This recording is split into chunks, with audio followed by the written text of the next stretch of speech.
racer. The wide front end is reminiscent of the classic Ford GT40, but the rest of the design is fully supercar modern.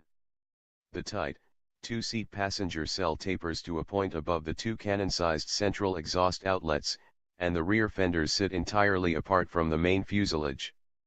Credit the laydown, pushrod suspension for making the channels between the wheels and body possible.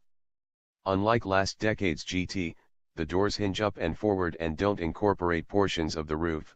They still, however, grant access to a simple, business-like cabin. A digital gauge cluster is augmented by a central color touchscreen display with Ford's just introduced Sync 3 infotainment setup, while the slim center tunnel houses the starter button and transmission selector buttons. A pair of paddle shifters sprouts from behind a squircle-shaped steering wheel, and we can't get over the awesome door-mounted HVAC vents. The previous GT was amazing and a supercar by every standard, but it was also fairly conventional and done more to pay homage to Ford's Ferrari-slaying GT40s of the past than to advance the breed. This GT, on the other hand, reads like those original GT40s in that it's an unmistakable shot across the bows of the world's preeminent supercar makers.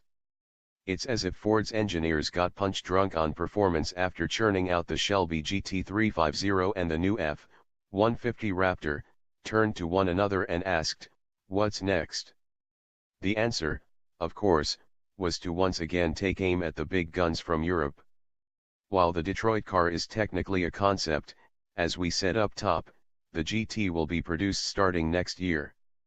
The 2017 Ford GT's natural nemesis will be Chevrolet's mid-engine Corvette that's due roughly 2 years from now, although Ferrari's newly twin-turbocharged 458, the second-generation Audi R8, and possible even loftier supercars will be in play, too.